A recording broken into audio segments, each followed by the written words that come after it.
welcome everyone, and thank you for joining us tonight. We are expecting more people in this room in a few short minutes, but I wanted to start by welcoming you. And, just talking about the fact that this is an important day for us today, because today is the first day that we are launching this new concept of positive screenings. And we are doing that with Publicis Group CSR team, as well as Motion Picture. And we will hear from the CEO of Motion Picture in just a few moments. And we are partnering with Viva Women, which is our ERG, and they are having screening rooms in 3 key markets, in New York, in London, and in Chicago. So in addition to the people in this room, we've got people joining us remotely for this session. And it's a simple idea, these positive screenings. It really is about using impactful films to open up dialogue around social issues and really reflecting on them, exchanging on them, and talking about societal but also environmental issues. So today we have the privilege of screening a film called White Hair, Don't Care. And it's a film that celebrates women, which is great because it was directed by a woman who is going to be joining us on stage, Aisha Iqbal. And it is about women. And the conversation today will be with women. But of course, we are delighted to see so many men here, and we always need men's voices as well. So, I think what's interesting is that this film, it goes beyond hair color. It really opens a cultural and societal debate about how we view women aging, what freedom and choice and what beauty is today. And importantly, the role of advertising in media in all of those things, which of course is very important to so many of the people in this room. So as I mentioned, we will be joined by director Aisha Iqbal after this, as well as L'Oreal, and I'm going to get this right, L'Oreal France director, Laurie Dyer-Medjan. Close? Tell me. Laurie Dyer-Medjan, it's okay. Okay, there we go. So you are going to have an opportunity to submit questions. Please do so. And we will take those questions after the film. But before we start, I'm going to invite Brian Walker, much easier to say, who is the CEO of Picture Motion, to share a few words. Brian, it appear like magic. Hi, can you hear me? Yes. Hi. Great. Thank you, Nanette. Really appreciate it. Welcome, everyone. I'm Brian Walker, CEO of Picture Motion. Thank you to all of our colleagues across Publicis for joining us today, as well as the global CSR and No Impact for Big Impact teams, and my team at Picture Motion, Asif Khan, Cheryl Jadrosich, and Juliette Ritchie for bringing this event and positive screening program to life. Also, thank you to the French CSR team for organizing and hosting today, and of course, to Nanette and our guests from L'Oreal. Picture Motion is a social impact and cause marketing company that partners with filmmakers, studios, streamers, brands, and NGOs to turn stories into campaigns that drive awareness, engagement, and real-world action. Over the past 14 years, we've supported more than 450 campaigns across film, television, and media, always with the goal of helping stories reach the audiences who need them most. Since joining Publicis, we've been especially excited about the opportunity to bring this work more directly across the group, using storytelling not just as content, but as a tool to engage teams, spark important dialogue, and build connection across communities, audiences, brands, and markets. Positive screening is a natural extension of that. It's about creating shared moments across Publicis through media and storytelling, moments that invite reflection, conversation, and new perspectives, not just globally, as we're doing today, but also locally, through screenings hosted by Publicis teams around the world. When you have the opportunity, please follow the Positive Screening community on Marcel to learn more and engage this amazing program. Today, I'm excited for us to kick off this program with the film White Hair, Don't Care from director Aisha Iqbal. This film is an incredible example of the kind of storytelling this program is built around. It's thought-provoking, culturally relevant, and designed to open up meaningful conversation. Thank you again for being here and for being part of this launch. Please enjoy the film. All right. Thank you, Brian. And without further ado, we will launch the film. Enjoy.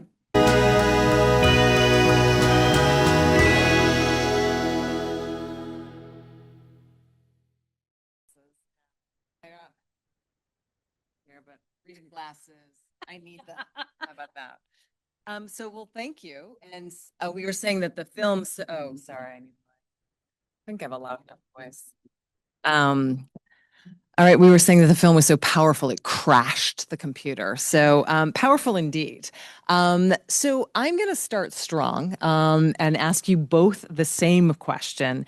And so I'm going to start by asking a few questions, and then later on, I am going to ask the questions that are coming in on the chat. So the first question is, this film touched on a lot of social issues, and thank you. I should start by saying thank you for taking these on and putting this out there for conversation and making people think, because we all need to ask ourselves these kinds of questions. So thank you very much. And thank you for being here to share the perspective of the biggest beauty company and what you're doing today. So my first question for both of you is, why is women's aging still more visible and commented upon / judged than men's?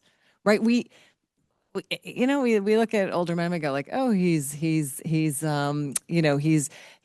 aging so well, or he's charming, or he's wise. And we're told like, ooh, no reading glasses, cover your gray hair. Why are we there?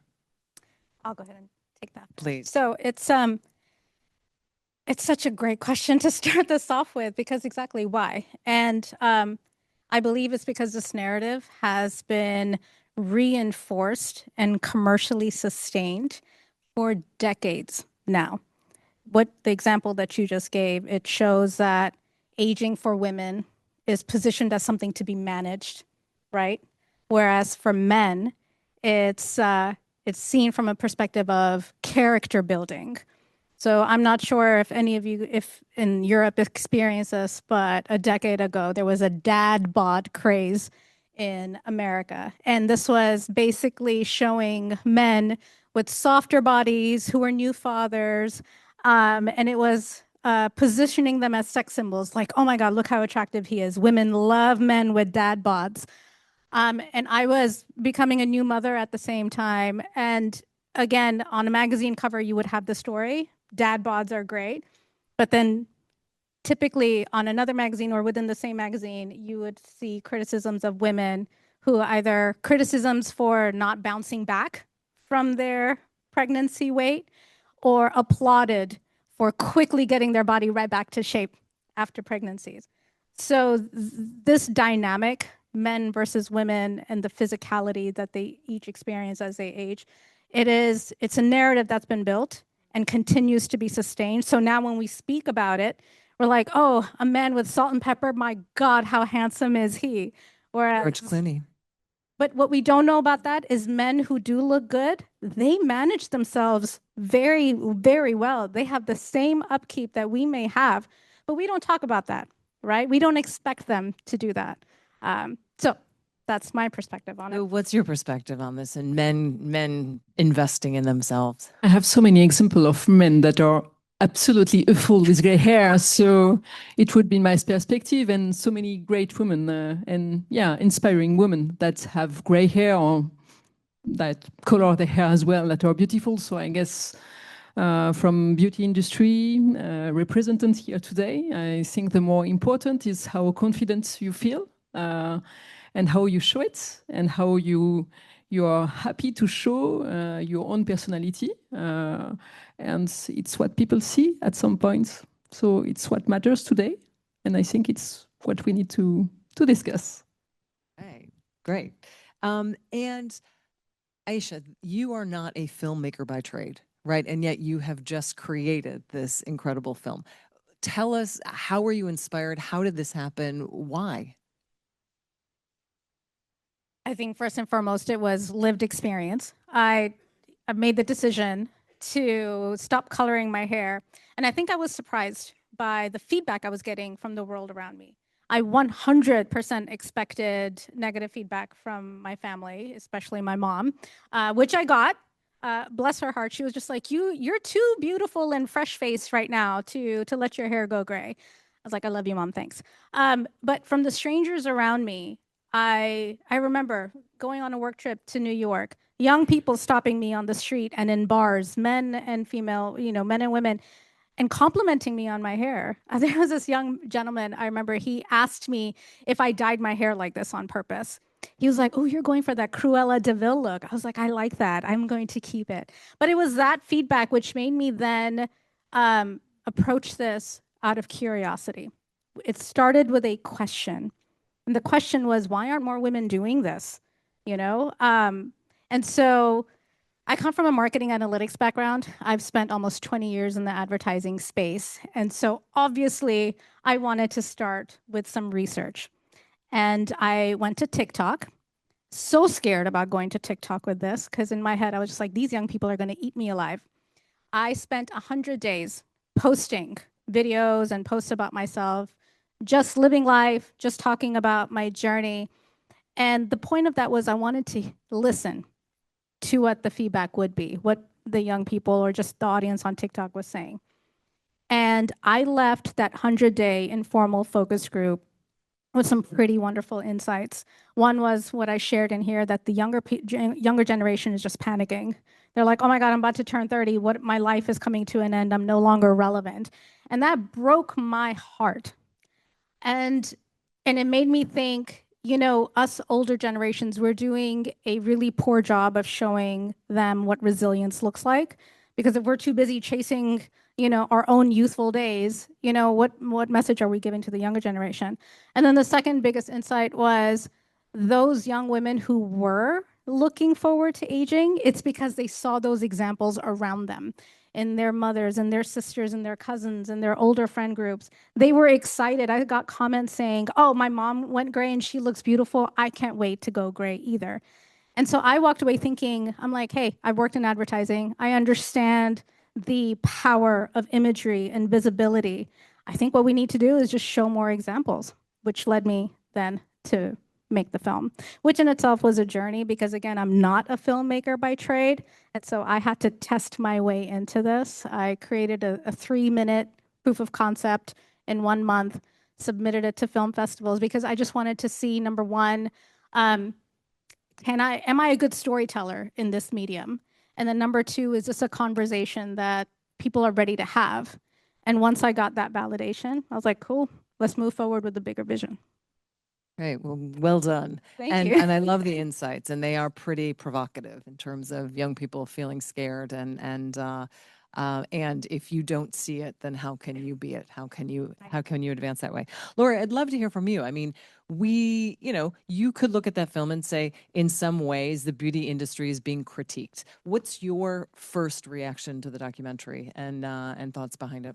Well, first, congratulations again on the project. Honestly, it sends a very powerful message. I'm sure many women saw it this way. So this is my first reaction. What I have seen is a diverse group of women, very powerful, very beautiful, that just embrace their natural beauty, let's say authentic beauty. And they are also sending strong messages to the society. One of them is it's much more deeper, I guess. It's the invisibility women have in the society as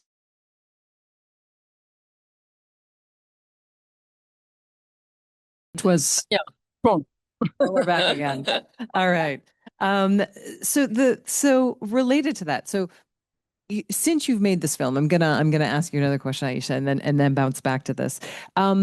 Since you made this film, do you feel like there is a shift going on in terms of gray hair being something to hide to being something to celebrate? I mean, you went out, you found these women, there's communities of people. Do you feel like the shift is sort of in progress? It's in the nascent stages, it's full blown? Where are we in terms of your experience? So honestly, what I was seeing was that this really came into being during the pandemic. I mean, it was a reality for many women who were no longer able to keep their maintenance routines, right? Going to the salons and whatnot. During that time, we started seeing information come out from beauty experts and brands on how to cover your grays at home. And so there was that option available as well. But I think what we were seeing was that a majority of women were kind of coming into, they were into a reckoning with their own aging looks, right? And some women decided, screw it, I'm just going to stop coloring, which these group of women did.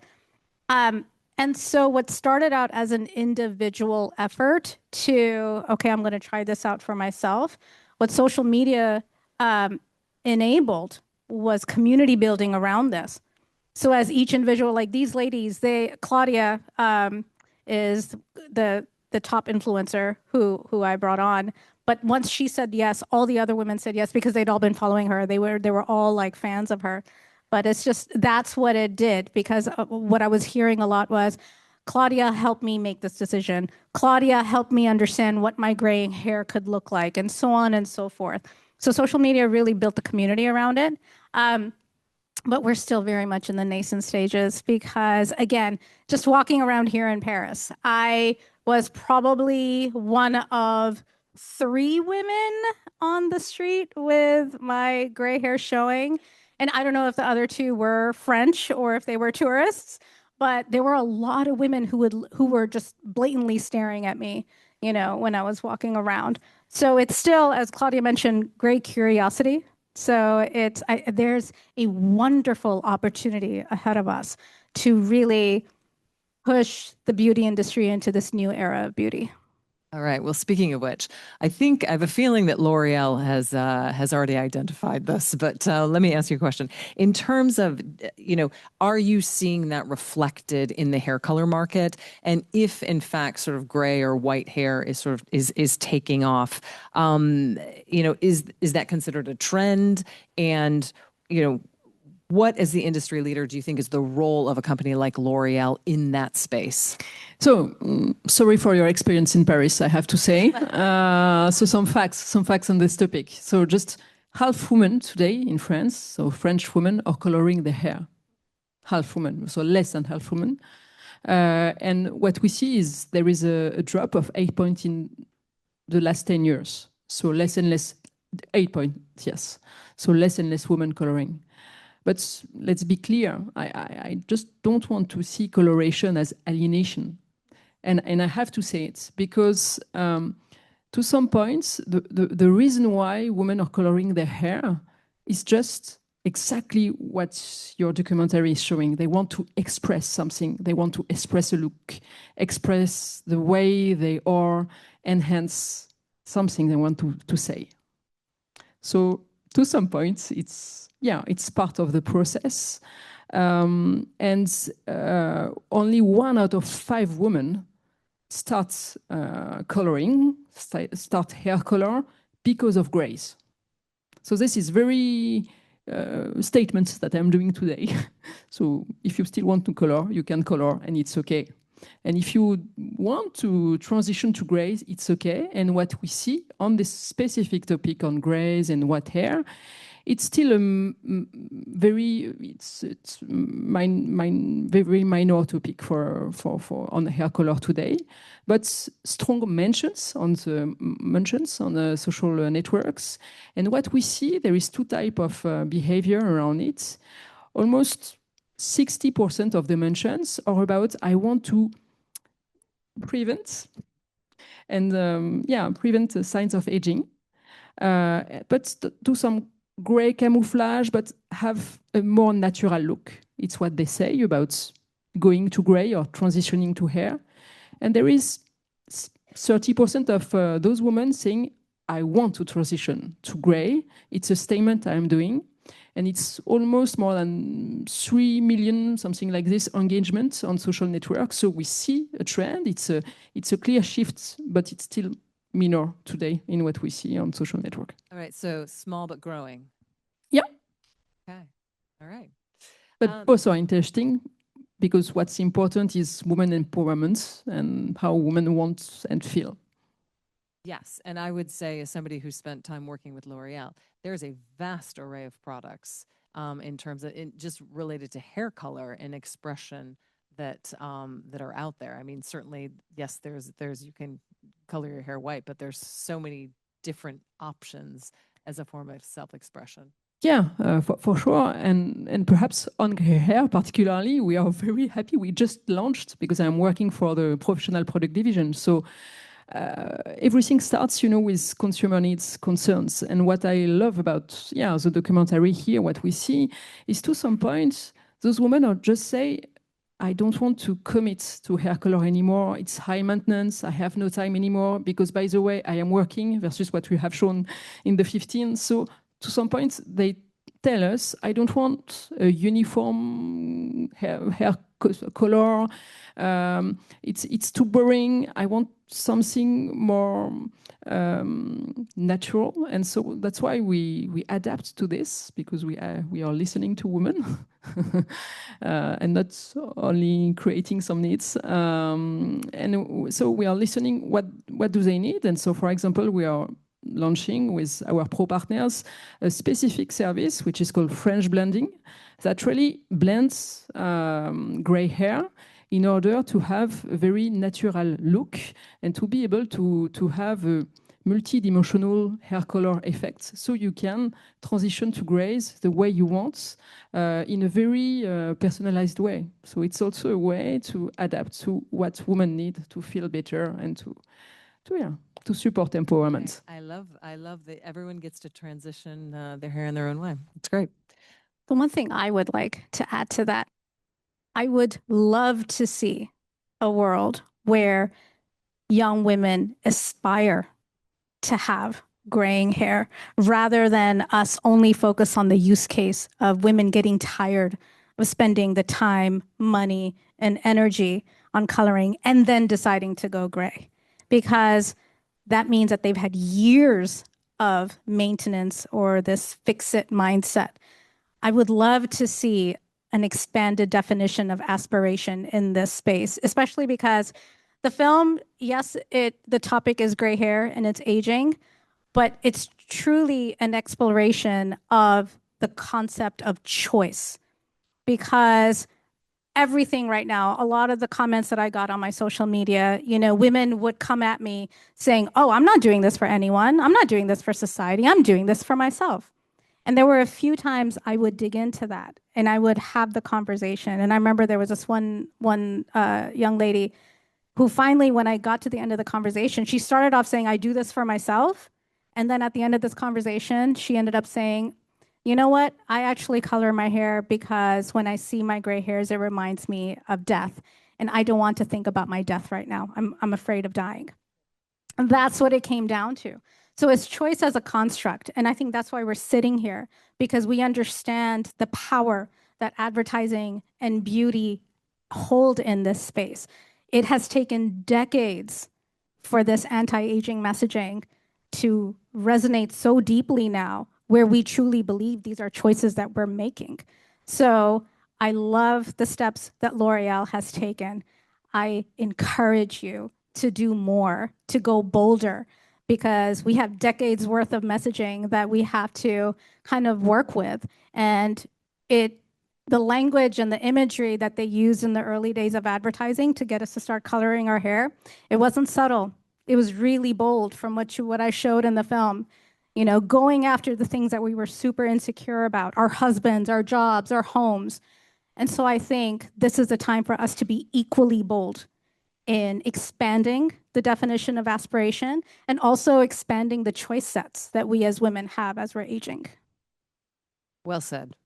On the table. And look, I think you're right. It is, we are in a place of choice, right? And we're seeing more and more expression of that. So, but I want to go back to a question or I have a question that what you just said provoked, which is, people say I do it for myself, but isn't there also this element of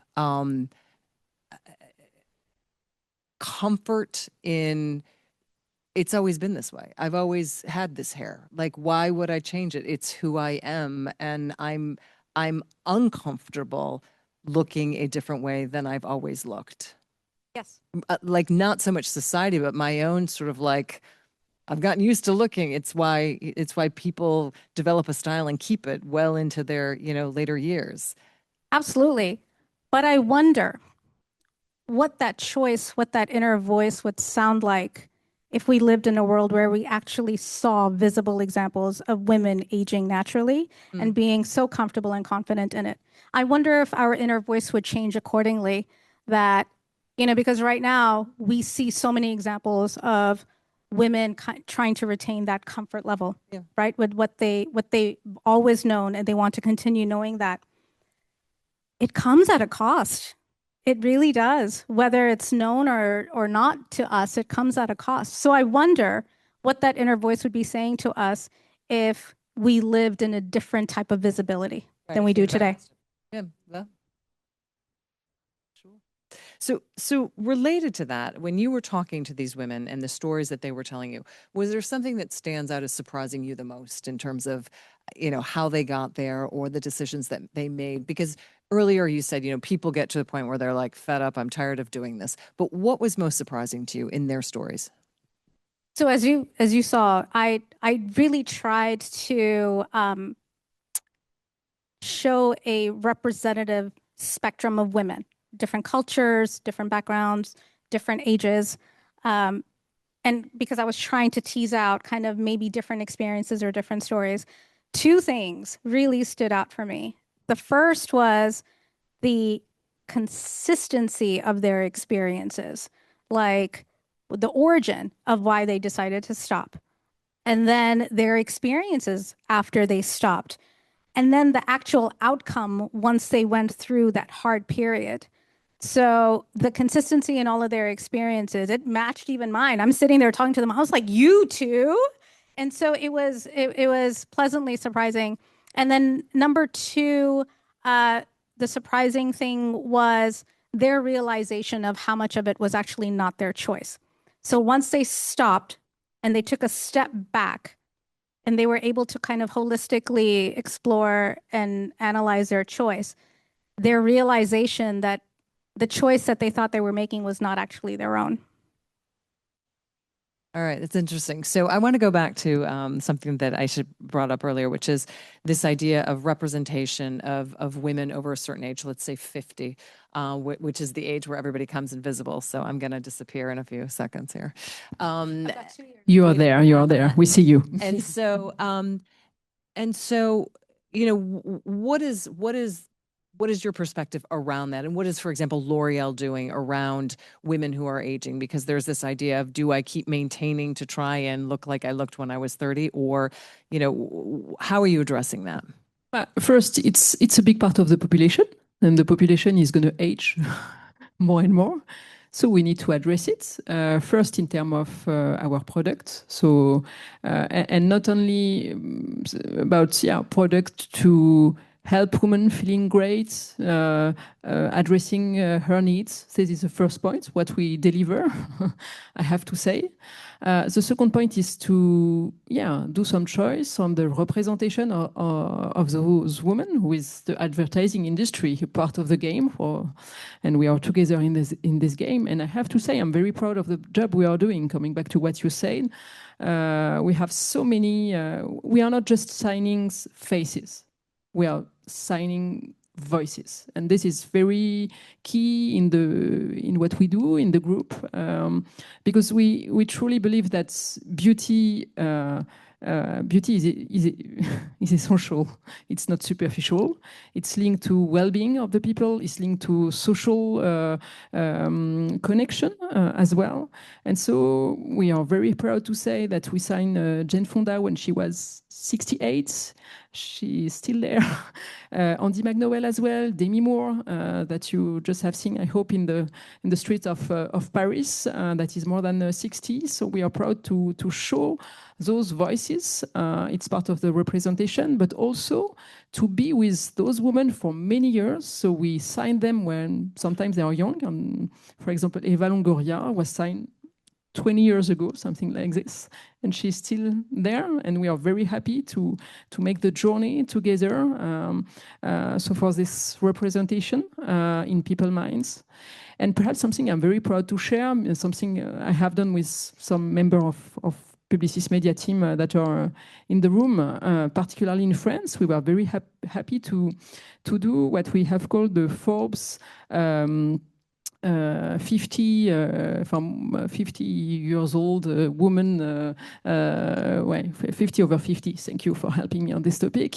We were very happy to be the first to launch it, just to say there is this invisibility of women in the society. We want to raise the points and to make a stage for those women. And we were so happy to express that all those women had many things to say, strong leadership. And at 50 years old, they were even stronger than before. And they had a lot of things to say. And we were so happy to see all those faces. Some years ago, 1 year ago, in a newspaper. So to just show that we were there and that the representation of the society was part of our responsibility as a beauty leader. So we're on it. Fantastic. All right. So one last question for you, Aisha, and we're going to jump in there, and one for you, Lori, as well. What do you hope that people feel or question after watching your film? I want people to feel what is possible. And then I want them to question whether the choices that they've been making around beauty and aging are truly their own. And it can be an uncomfortable exercise, but it's something that I think we should all do at some point, where we should try to take a look at, why are we doing the things that we're doing? Because at the end of the day, even if a woman who questions her choices around, coloring her gray hair, she asks, why am I doing it? I do it because I don't like to see my gray hair. It reminds me of how old I am, and I'm not ready for that. I will keep coloring my hair. Great. At least she questioned it. At least she checked in with herself rather than staying on autopilot. So that's what I hope everyone here kind of got from it, and everyone who continues to watch the film. It's great. Look, I loved the end where you take where somebody says to you, will you color your hair in 2 years? You say, I don't know.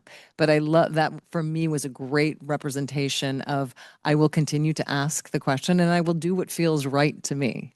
Because this is a daily decision that I'm making. I am getting wrinklier every day. My hair is graying every day. And so I have to check in with myself every day, like, yo, do I like the way I look right now? Yeah. Okay. Like sitting in front of you, I'm wearing no makeup. It's great today. Am I going to want to keep this going? I don't know. And that's the thing. It's something that I truly feel I'm doing for myself now. And that is empowering in the most amazing way.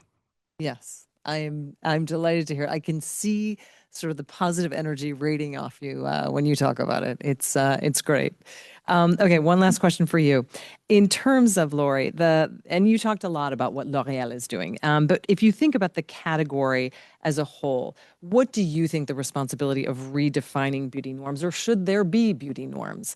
It sounds like you're doing a lot in this space to crack that. What are your thoughts on that? It's beauty in all its diversity. Again, regardless of age, gender, shape, your beauty shape, cultural background as well. So it's how we represent the society, the way the society is.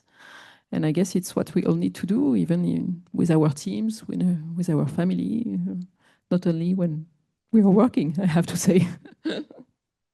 Great. Thank you. All right, we have a lot of questions from the audience. The first one is, what's the next step in the White Hair Don't Care movement? Yay! Thanks to whoever asked that. So currently, we do have a global publisher who's interested in distributing a branded short of this film.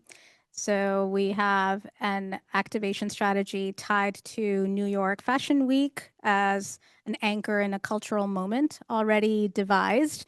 And so the current opportunity right now is to have a brand step in early and help define what aspiration in this new era of beauty can be before the industry really starts catching up. All right, here's another question. Do you find a difference in the appetite to have natural gray hair across ethnicities? For many women, graying means hair that is brittle and see-through against difficult skin tones which is much harder to look, which is a much harder look to claim than the thick architectural silver we have seen? Great question. Very thoughtful. So do you see, going back to, do you find a difference in appetite to have natural or gray hair across ethnicities? What do you think, Lori? Perhaps whatever ethnicity hair has, perhaps the common topic is hair health, I have to say. So, yeah, whatever you color your hair or you keep it white or gray, to some points, the main topic is hair health and how, because there is a scientific topic behind it. When you have a gray hair, whatever the ethnicity, it's thicker, I have to say, more difficult to style. Duller as well. It's a fact because there is less melanin. Sorry, it's a bit technique. Less melanin in it, so more sensitive to UV. To some point, whatever the hair, you need to protect it. So we have a current solution in L'Oréal for sure, but you need also to be able to address signs of aging of the hair. Sorry to say it again, but it's true that, yeah, it's more dull, more thick, less volume. You have many frizz also coming into your hair. And so you need to have some treatment. So it's where hair care at some point is, when you have gray hair, whatever the ethnicity is, you need to take care of your hair and to be to make it look more, healthier, I have to say. Okay, right. Well, which is a health issue versus it's a longevity. It's a longevity, amazing territory that we are working on, and it's an amazing territory that is also to accompany people to be able to be next to them, but also to not only to go at the source and to be able to not to prevent also the signs of aging for hair health. May I add to that from the ground level here? So through my research and just listening and talking to women, personally, I received a lot of comments from women of different ethnicities, skin color, hair texture, who would come and say the same thing to me. If I had your skin tone, if I had your X, or if I had your Y, or if I had your Z, I would do it. Because it looks good on you, it wouldn't look good on me. And I heard this from a variety of women who looked different than I did, which is why I wanted to bring kind of different hair texture, skin color into this film. And so, I just listened because what I recognize is that's very much a mindset shift, because they're women who look exactly like me with my exact same hair texture, who will never stop coloring their hair. Not because it would probably look fantastic on them as well, but they just don't want to. And then what I've also then heard from women who have stopped coloring their hair is how much healthier their hair has become, even with the grays. I'm not gonna lie, there has been a texture change in my hair because of my gray hairs. And that's just a fact. But everything else about my hair became healthier, like thicker hair, shiny, even with the grays. And this was a consistent story across all the women who stopped coloring their hair. They were surprised at how much healthier their hair had become. So I think that's something to keep in mind as well as you're thinking about how to evolve the healthcare side, hair care side of the business. All right. So here's another question. There was a point raised about retraining hairdressers to support women transitioning to gray. How important is the salon experience in shifting this narrative? Yeah, it's a good question. So I have to say there are, it's a big topic because you have to be, if you want to do it properly in salon, you have to be an expert. A strong expert. So as a leader today, we are working on training many of our pros and clients to be able to do this technique, which is very specific and very tailor-made. So you need to have all the background to make it. And there is also another part, which is to be able to partner what we call hair influencer, that are very on this topic, that are known for this technique. For example, Thomas Toshinardi in France or Davy Mark, that are well-known, great, well-known pros, that are known for the technique and that are able also to show it to their community and to the global beauty community. So it shouldn't be for us today just something very niche in a salon. So what we try to do is really to expand it as well. So it's part of our responsibility as leaders to make it, but also coming back to what I said, to answer what women wants today. I know for myself, my initial decision was not to just go cold turkey or just stop coloring. I wanted help in transitioning. I did not want to see my growing roots. It was just so ugly to me. So I did start research. I went to a few salons to get some quotes and to get kind of some advice.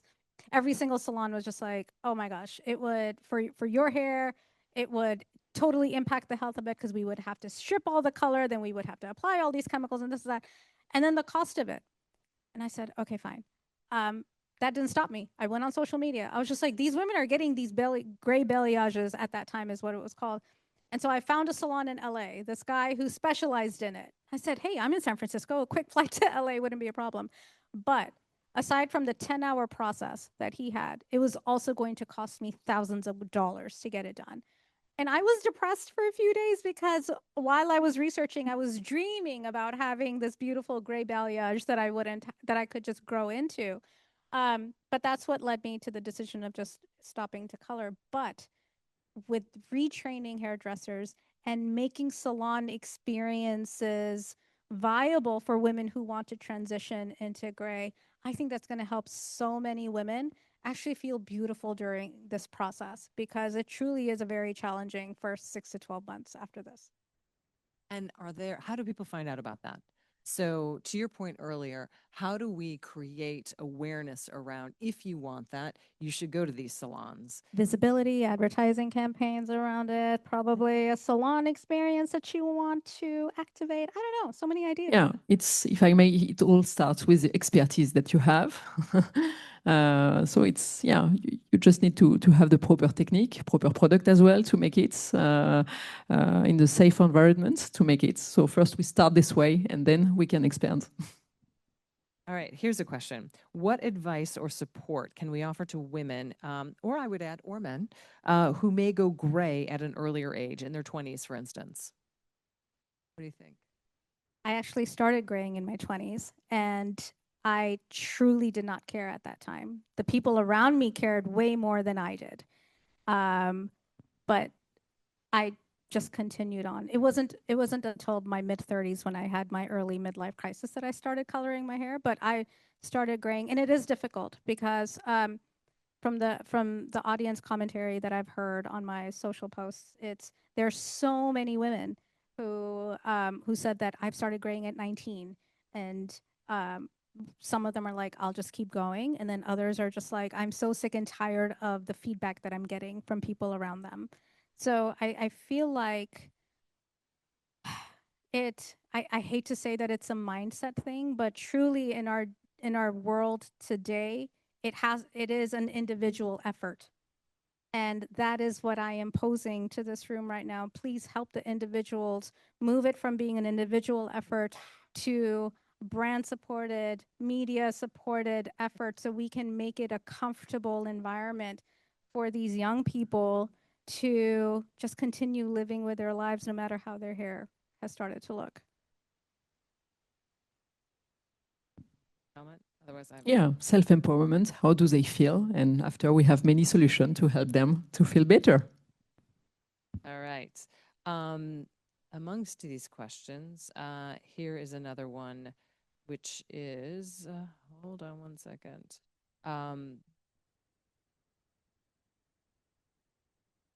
What does responsible marketing look like in the context of beauty and aging? I think it ties to that question. How do we create more norms, if you will, so that people don't feel isolated when making those decisions?